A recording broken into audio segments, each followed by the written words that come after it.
നമസ്കാരം. ജനസേവ 2.0 യൂട്യൂബ് ചാനലിലേക്ക് ഏവർക്കും സ്വാഗതം.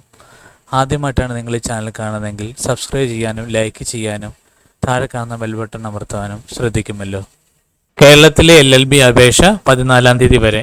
കേരളത്തിലെ സർക്കാർ ലോ കോളേജുകളിലെയും വിവിധ സ്വകാര്യ ശാസ്ത്രീയ ലോ കോളേജുകളിലെയും 5 വർഷ ഇൻ്റഗ്രേറ്റഡ് LLB 3 വർഷ LLB പ്രോഗ്രാമുകളിലേക്ക് 14-ാം തീയതി വൈകുന്നേരം 5 മണി വരെ വെവ്വേറെ ഓൺലൈൻ അപേക്ഷ സ്വീകരിക്കും. www.ce.kerala.gov.in വെബ്സൈറ്റ് വഴിയാണ് അപേക്ഷിക്കേണ്ടത്.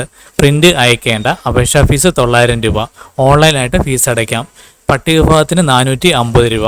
കമ്പ്യൂട്ടർ ഉപയോഗിച്ചുള്ള 2 മണിക്കൂർ എൻട്രൻസ് പരീക്ഷ ഈ മാസം 25-ന് എല്ലാ ജില്ലകളിലും നടത്തും. പ്ലസ് ടുക്കാർക്ക് 5 വർഷ LLB തിരുവനന്തപുരം, കോഴിക്കോട് സർക്കാർ ലോ കോളേജുകളിൽ 120 വീതവും എറണാകുളം, തൃശൂർ സർക്കാർ ലോ കോളേജുകളിൽ 60 വീതവും സീറ്റ്.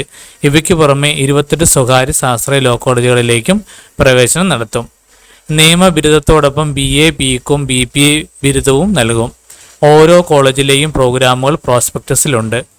45% മാർക്കോടെ പ്ലസ് 2 തുല്യ പരീക്ഷ അഥവാ 3 വർഷ പോളിടെക്നിക് ഡിപ്ലോമ ജയിച്ചവർക്കും ഫലം കാത്തിരിക്കുന്നവർക്കും അപേക്ഷിക്കാം. പിന്നോക്ക പട്ടികവിഭാഗക്കാർക്ക് യഥാക്രമം 42%, 40%.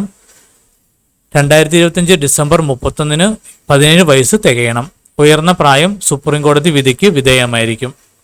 2 മണിക്കൂർ എൻട്രൻസ് പരീക്ഷയിൽ ഇംഗ്ലീഷ് 36, പൊതുവിജ്ഞാനം 27, അരിത്തമെറ്റിക് മാനസിക ശേഷിയും 15, നിയമപഠന അഭിരുചി 42 എന്ന ക്രമത്തിൽ ആകെ 120 ഒബ്ജക്റ്റീവ് ചോദ്യങ്ങൾ. ശരിയുത്തരത്തിന് 3 മാർക്ക്, തെറ്റിന് 1 മാർക്ക് കുറയ്ക്കും. എൻട്രൻസ് പരീക്ഷയിൽ 10% മാർക്കെങ്കിലും നേടണം. പട്ടികവിഭാഗം 5%. ബിരുദ വിദ്യാർത്ഥികൾക്ക് 5 വർഷ LLB. സർക്കാർ ലോ കോളേജുകളിലെ സീറ്റ് തിരുവനന്തപുരം 66, എറണാകുളം 131, തൃശൂർ 132, കോഴിക്കോട് 132. 16 സ്വകാര്യ ശാസ്ത്രീയ കോളേജുകളിലെ സീറ്റുകളുമുണ്ട്. 45% മാർക്കോടെ ഏതെങ്കിലും ബിരുദമുള്ളവർക്കും ഫലം കാത്തിരിക്കുന്നവർക്കും അപേക്ഷിക്കാം. പിന്നോക്ക ഭിന്നശേഷി വിഭാഗക്കാർക്ക് 42%, പട്ടികവിഭാഗക്കാർക്ക് 40% മാർക്ക് മതി. ഈ കാര്യങ്ങൾ എല്ലാവരിലേക്കും ഷെയർ ചെയ്യുക. ഇത് എല്ലാവർക്കും ഉപകാരപ്പെടട്ടെ.